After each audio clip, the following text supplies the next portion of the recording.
Hey everyone, thanks for listening to another episode of Buildings 2.0. Today I'm speaking with Corey Squire, Associate Principal and Sustainability Director at Bora Architects. Thanks for chatting with me today. Thanks, Jose. Super excited to be here. Take us back. So, how did you fall in love with design? Why buildings? Yeah, so I have this funny origin story. So I grew up in New York on Long Island, fairly close to the beach. Me and my friends spent a lot of time at the beach, but I get cold very easily, so I can only stay in the ocean for about 10 minutes before I turn purple. So I would come out of the ocean and build sandcastles by myself for hours and hours and hours while my friends continued playing in the waves. That's my theory about kind of my introduction to design. And that was years before I ended up kind of studying design in school or focused on sustainability. But that's kind of the beginning of architecture. It started with sandcastles. Yeah, I think it started with sandcastles. I'll bet that happens to a lot of people. I bet a lot of architects started with sandcastles. I haven't, surprisingly, I haven't heard sandcastles. You hear Lego quite a bit, but that one is it's an interesting take. And I think that plus your kind of, I guess what repellent to cold makes sense. So you didn't want to be in the water, and, but But I mean, so from sandcastles to now, I suspect that through your journey in academia and the profession, you now have the advantage of over a decade or so of experience. From then till now, I learned a lot, and I've learned a lot since then. I'll give a little bit of my more professional background. So I studied environmental studies at Oberlin College as an undergrad, and there was a relatively new environmental studies building, the Lewis Center, designed by Bill McDonough. It was very well published at the time. It's like a major new statement in sustainable design. And as an environmental studies student, I got to study in that building, work in that building, monitor that building. One of the great features of it was that everything was metered. And there was data logging on the water system, the energy system, environmental, kind of indoor environmental conditions. And following my undergraduate degree, I pursued architecture for my graduate studies. And unlike a lot of other architects, I had this experience in post-occupancy before I ever studied design. So I knew what it was that made buildings perform one way or another way. I knew what metrics we should be looking for. So when we talk about a sustainable design strategy, we really want to do something that impacts the real world in some way. It really needs to show up in the meter. It needs to be measurable, or else it doesn't matter. So if we are going to do a shade structure, if we're going to add insulation, we're doing something else, we'd expect that strategy to actually influence the energy use of the building. Right? Or if we're talking about something like human health, we want to provide great daylight so that people actually feel better. Maybe that's measurable in a survey or something like that. So it was this experience of post-occupancy, but very specifically measurable data that I brought to like my introduction to like real architecture study. And I think that gave me a different perspective, at least at the early part of my career. I want to double click onto this. So help me understand the framework that you use to think about metrics. So sustainability is nothing new, and it's kind of at this point kind of become a bit of a buzzword, but I want to understand how to actually think about the frameworks and metrics that matter, right? You talked about everything from heating to energy to like, how do we think about what to measure and how to organize this in a way that we can kind of grasp? Yeah, so sustainability, one of the like, challenges with sustainability is it's super broad, super nebulous, right? It can mean different things to different people. You often see like a product advertised as like a sustainable product. Like what does that mean? So we do have to be very specific in architecture. When we say we want a sustainable building or an efficient building, like, we need to be very clear about what that is. And I tend to not use the word sustainable. I'll use it in kind of context like this when we're talking about a topic that a lot of other people understand. But if I'm speaking to architects, if I'm speaking to clients, if I'm speaking to the general public, I try to avoid the word in favor of something that's more specific. So we're designing healthy indoor environments, right? And if we're designing healthy indoor environments, there are specific metrics that we want to look at. What is the air quality? What is the quality of the daylight or the quantity of the daylight? What are the thermal conditions of the space? And all of those are measurable. They're also perceptible. So you can survey people and understand how they're experiencing those qualities of the space. You talk about an energy efficient building, right? And we can quantify how much energy a building is using against the baseline. Or we can talk about a low embodied carbon building, right? Where we can also quantify the embodied carbon that went into the building construction materials. So specificity, I think, is important. And there's different goals. Different projects might have different goals. And one goal might be all about indoor air quality. Sorry, one project might be all about carbon reduction. But it's the goals at the beginning of the project that determine the metrics that you want to measure to understand how successful the project was. Does it ultimately come down to light and air? It ultimately comes down to light. I think that's a good way of thinking about it. It ultimately comes down to people is kind of how I want to Yeah. frame sustainable design. And I think I talk about this in my book, but one of the early challenges and kind of mistakes that was made in the branding of sustainable design was it was about the earth. And like, I think the earth is great. I'm a huge fan of the earth, but it could come off that sustainable design is an expensive form of altruism, like a charity. And that is not what sustainable design is, right? In my mind, sustainable design is about people. There's a benchmark building, a baseline building out there that's built to code minimum, that's built to normal, everyday architectural standards and norms. And that's not the best building for people. That's not the best building for people's health, for people's enjoyment, for people's experience. But if you design a building around people, you deliver excellent air quality, you deliver like inspirational spaces, you give them great daylight, you give them great views, you allow them to, let's say, walk there or bike there, or take public transportation there. It's a resilient building, so the people who are managing it have to do less work. And the people who, it's a building that lasts a long time, so the people who own it don't have to put in all this maintenance costs. So sustainability is really about how to make a building work better for people. And that can be narrowly building occupants or owners, but I like to think of it more broadly as society, right? Just people in general benefit from quote unquote sustainable building. You'd think on the surface, folks would be like, well, of course, right? Like as opposed to an unsustainable building. But what does the industry, or perhaps either clients or the design industry, often get wrong? Like what are common kind of objections, right? Because on the surface it would be like, of course we need this, but like what are reasons or impediments for us actually implementing? Yeah. And this is the kind of communication piece that we mentioned earlier. So when somebody hears the word sustainable, the first thing that they think is it's going to cost more, right? And the reason they think that is because their experience with sustainable design is you add things, right? So you have this building, it's a regular building, you want to make it a sustainable building, you put stuff on it, right? And that stuff costs money. And that stuff could be solar panels. That stuff could be a more expensive mechanical system. It could be whatever, right? So two misconceptions there. Number one misconception is with the same amount of project fee, you can design a bazillion different buildings, right? We completely understand that to be true. Not every building is the same. Every architectural process is real something different. There will be qualitative differences and quantitative differences between different design strategies. Some are better than others. There's no benchmark building where if you want a school that's 30,000 square feet, it's going to look like this, and you want it to be sustainable, you have to add stuff on top of it.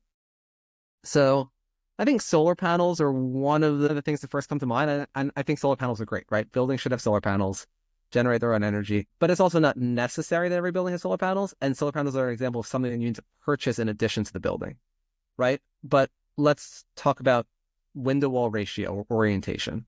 If you have a lot of windows facing to the west, you're going to have a lot of heat gain. You're going to require a larger mechanical system that's going to run for more time. And if you take those same windows and you shift them to the north, the building costs the exact same, but the mechanical system could be downsized by 30%.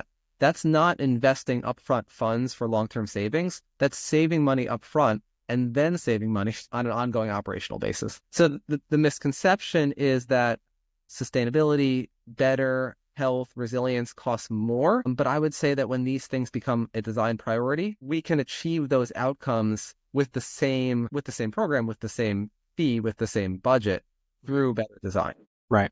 Tell me more. I mean, this is actually fascinating. And like, actually, you nailed it, right? When we talk about sustainability, it's almost like the kind of lead list of things of like, get this toilet, get this window. It's like a very kind of additive and almost. And lead is how a lot of the public was first introduced to sustainable design. So when you say sustainable design, they come up with that checklist. And the checklist is not all these benefits, it's all these additional things that I need to buy. Right. So if I'm a young designer, what are some of the more practical tactics? I love how you framed it, right? Just being very practical about just even orientation, layout, spacing. You mentioned essentially the kind of the anecdote of windows not facing on the west but on the north. what are other moves that a young designer could kind of have in their arsenal to think about just big picture, how to even approach laying out a building? Yeah, so I would say like orientation and windows are fundamental. And like it's a good example because it's the most important thing. So if you think about outcomes that we want energy, we want lower energy usage, lower energy bills. We want to decrease cost, which typically could result from like less glass. We want great daylighting. We want great views. We want a good interior experience. The windows and the orientation of the building have an overarching impact on all of those outcomes. And we learn that in architecture school, right? Like everybody has an intro environmental systems class where they're like, oh, buildings should be oriented to the east to the west. You don't want to have an all glass building, right? But for some reason, we don't recognize the like real power and impact that those strategies have. And I'm not sure why, right? Maybe it's because it wasn't quantified. Now we have a better opportunity to quantify it. Maybe it's because when you're purchasing things, there's a clear cost associated with it and maybe a clear benefit. But when you're just changing the orientation of a building, it's less so. Now, not every building has the ability to kind of decide its own orientation. There's tight sites in urban contexts, for instance, in New York or other places. But you still have a lot of control over the number of windows, the location of those windows on the building, the specifications of those windows, so the solar heating coefficient or whatever. So I would say start there. Like any designer can start there. And we should re-emphasize the importance of orientation and window placement. That's just a major, like kind of low-hanging fruit. After that, we can get to other strategies. Well, it's funny. I'm putting myself in like I'm a developer, and I've just got a lot off the West Side Highway, and unfortunately, the Hudson is facing to the west, and so Hudson faces to the west. yeah. I have to imagine that there's competing interests, right? Like, hey, this should be good for you, but there's a trade-off of like, well, you're also going to be giving away kind of $1 million views if you're not, I guess exposed to the Hudson on the west. Is that often what happens in these kinds of scenarios where it's like this common trade-off of like, we should do this, but there's some other economic factor kind of competing? I mean, it could be, or it doesn't have to, right? Like if your building was on the East River instead of the Hudson, we wouldn't be having this conversation of a trade-off. But being that it's facing the Hudson, there's still various things that you could look at, right? You can glaze at 40% or you can glaze at 30%, for instance, right? You're going to get a great view of the Hudson with 30% glazing or 40% glazing, but you're going to have trade-offs associated with other systems based on that decision around windows. So the 30% glazing is going to, again, result in a smaller mechanical system because your heat gain will be less, right? It'll result in better passive survivability if the power goes out in the summer, which is something that we're experiencing in more often in northern climates when we have heat waves, and it may or may not do better on glare depending on like the orientation and the shading structure. It's often easy to come in and say like, this is all about the view, right? We could see the view. The view is the most important thing. Nothing else matters. The view is the most important thing when you move into an apartment for like 2 weeks, right? Thermal comfort is really important in the place you're going to live. Glare is really important. Your utility bills are really important. Framed views, something I talk a lot about in my book, is almost a lost art. You can do really great design by framing views, and you can make them dramatic, and you can make them special moments. And because you have a beautiful river to look at, does not automatically necessitate floor-to-ceiling glass. And for my kind of understanding, when you say framed views, you're kind of thinking about the kind of lost art of using kind of opacity versus translucency as kind of a strategic thing, as opposed to just plaster glass everywhere. Yeah, no, exactly. When you like a frame view is like a punched window, right? Right. And it's strategically placed so you get a certain experience in a different location in the building. Right. Right. And they could be a horizontal window to emphasize a landscape. They could be a vertical window to emphasize a tree or a mountain.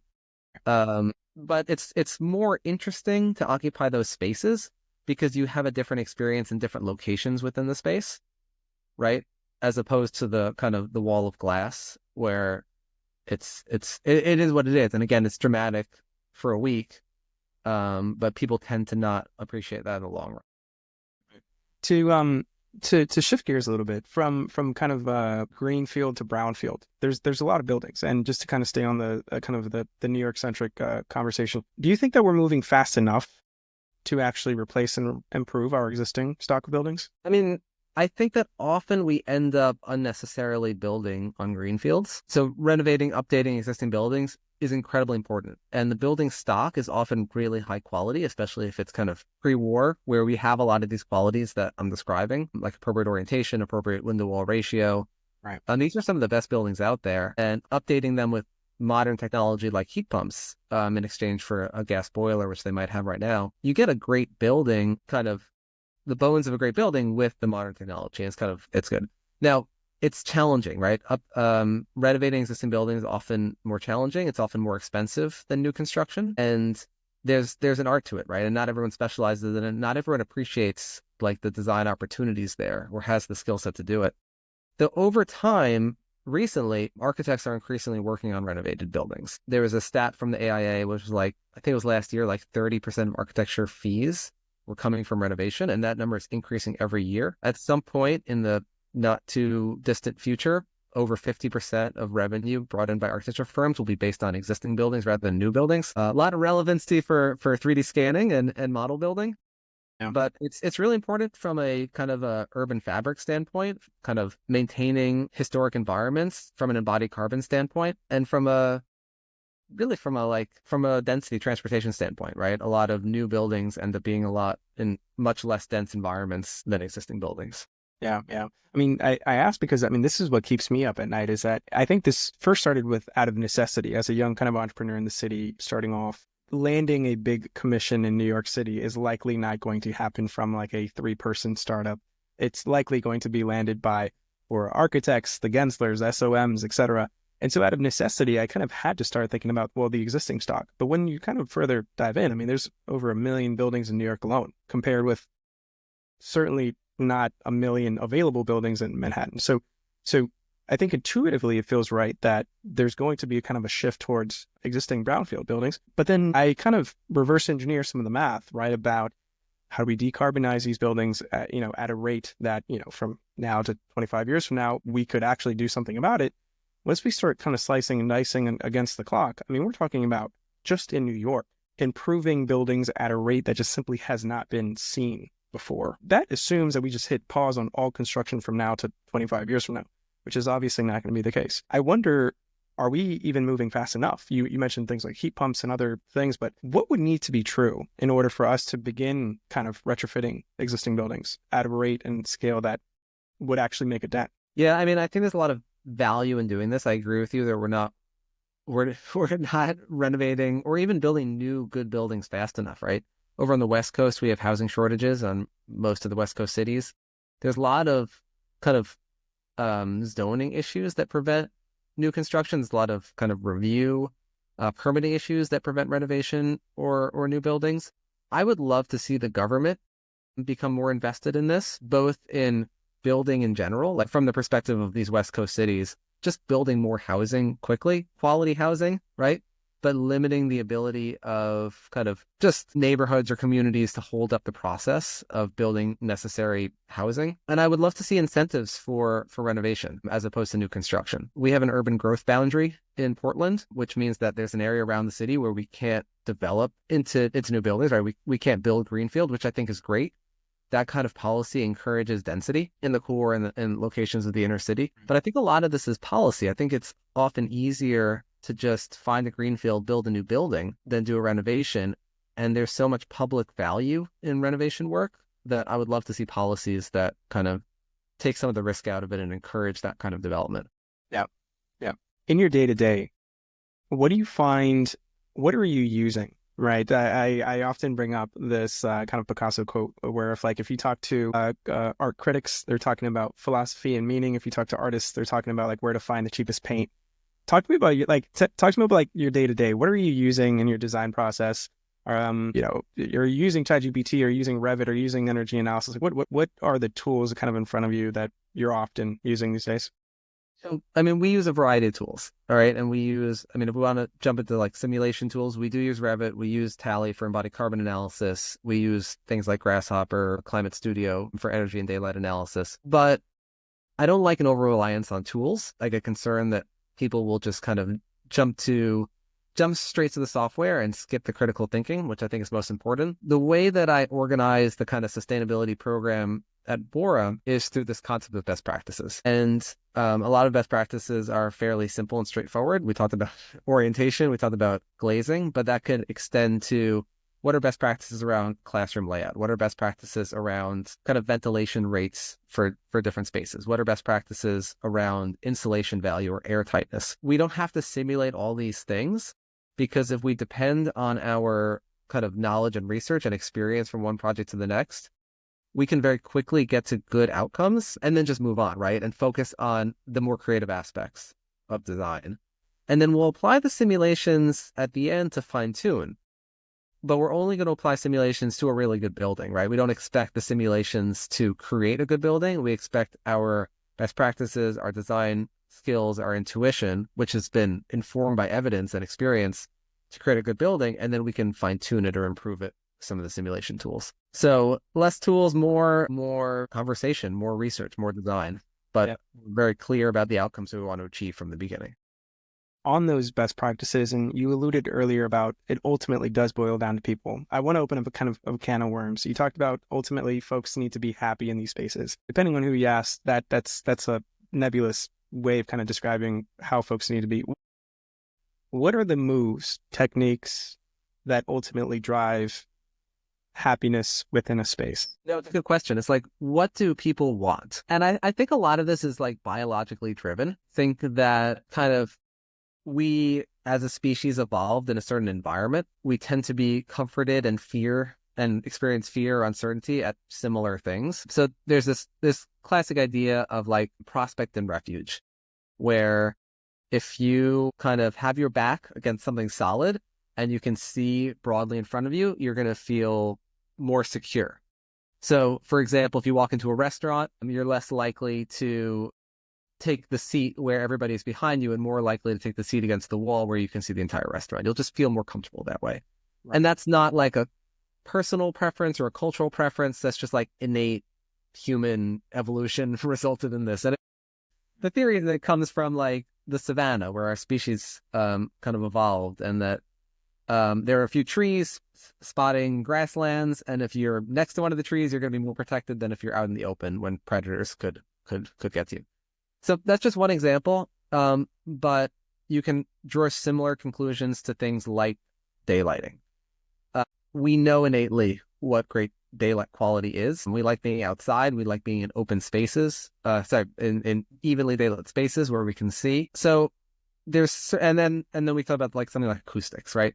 We don't want to kind of hear highways. We like to hear rivers. So there's all these kind of, not to pry, but why is that? Like, even from an evolutionary perspective, why are we drawn to rivers? I've read that there's just that flowing water is an indication of food sources. I don't know if that's actually scientifically proven, but I've read that, and we are drawn to kind of the sound of moving water for sure. So there's certain features of buildings that are just like inherently better than others. One way that I like to think about this is like looking at the exact opposite. So when you take your architecture exams, or if you're a different profession, whenever you take any sort of professional exams, you basically have to take those exams in the worst possible environment, those like testing centers. And my image of the testing center is like, you walk down this corridor and you're in this windowless room with computers, and it's cold, and there's probably like drafts from the register. There's like dust coming out of the register.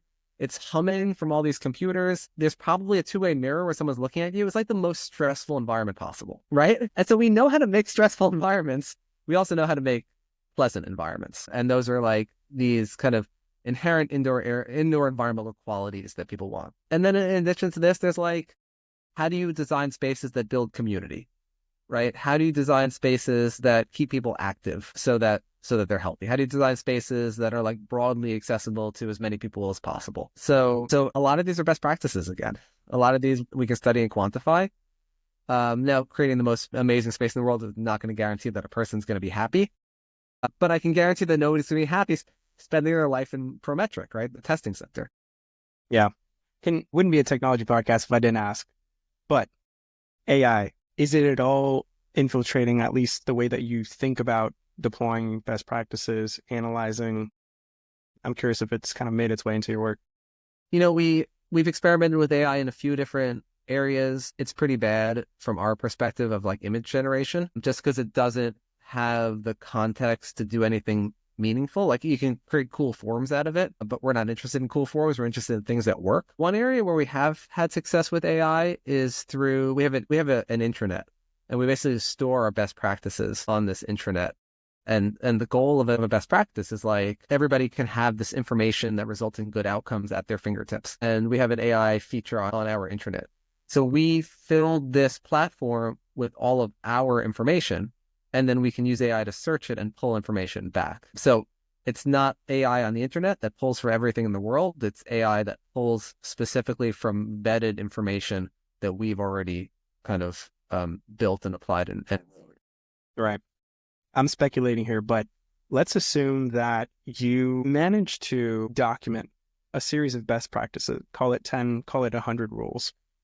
If this, then that, if this, then that. Do you think it's possible that we'd be able to generate kind of a fully optimized building if we kind of codified some of these rules? Or is it really coming down to some level of kind of just human curation at the end of it? Again, I'm speculating here, but as you write down these kind of best practices, I imagine that when kind of codified, you could start to figure out how to ultimately kind of crack the formula on like what the best building could be. Do you not? Yeah, it's an interesting idea and something that I spent a lot of time just thinking about more philosophically.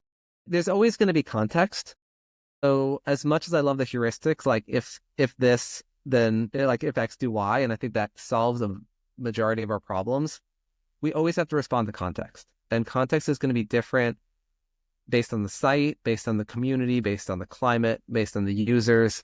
So I'll give a quick example from kind of a Bora project. So we, here in Portland, we've designed 4 public libraries. It's part of the Multnomah County library system, 4 different branch kind of neighborhood libraries. And we had really ambitious climate goals. We had really ambitious health goals, equity goals.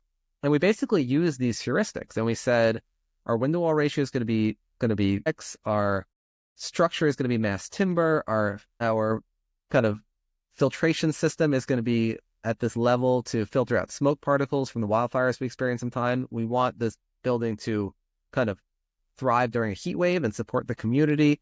We want no toxic materials within the building. And our 4 buildings all perform really well. Two of them are built and open. 2 of them are under construction right now. So the 2 buildings that are built, but we expect the same for the other 2, they perform really well. We've received some utility bills, and we know that the energy performance is really high. We've taken indoor air quality measurements, and we know that the air quality is really, really good. Now, these 4 buildings all look completely different. And the reason they look completely different is because each one of them has a unique site, and because each of them has a unique community that kind of patronizes their local library. And we engaged each of the communities in kind of a series of workshops to understand what they were looking for in their library. And the outcomes of these workshops were different from one community to the next, even within kind of this one county, within this one climate.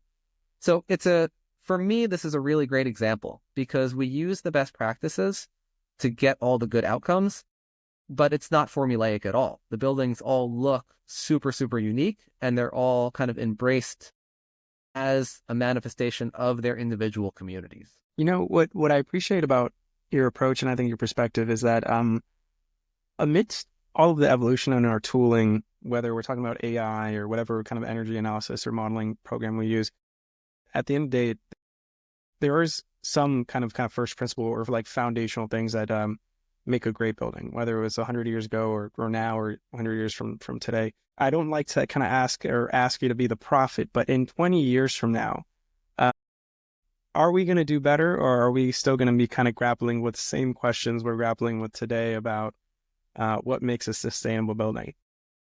I hope that I think we've been getting better over the last 20 years. And I hope that we continue to get better. And I think that we will. And some of this is technology, right? Like, for example, about 10 years ago, the price of LED lights just plummeted, right? To the point where they were less expensive than incandescent and CFLs. And it just exploded. Like, we don't talk about LED lights anymore. That's just the default kind of specification because it's the best and it's the cheapest and it's the most efficient, right? And heat pumps are doing the same thing right now. So right now, some people want gas, some people have electric. Like, that conversation, I think, will go away. I think all buildings will be all electric in the near future, just because it's a better technology and the technology has had the time to mature and reach some level of cost parity. There's still the human element, right? Which is like, what are our priorities when we're designing? And this is something that I've been working a lot about. That's like, this is my big advocacy that I've done at the AIA, American Institute of Architects, and with my book, which is like, what is the definition of good design? And I think that that is changing right now. My hope is it's changing right now away from something that's visually stunning from the outside to something that's deeply impactful to people and their communities. And I have been working on this project with others for, I don't know, the past 5 or 6 years, and I've really seen progress. So my hope is that 20 years in the future, we have those improvements in technology. We have the cost parity on solar and heat pumps and whatever else, but we also have a community of architects and designers who recognize that their work is impactful for supporting people, for protecting the climate, and for kind of creating equitable communities. And that becomes the goal of design. And that becomes the lens through which design is judged.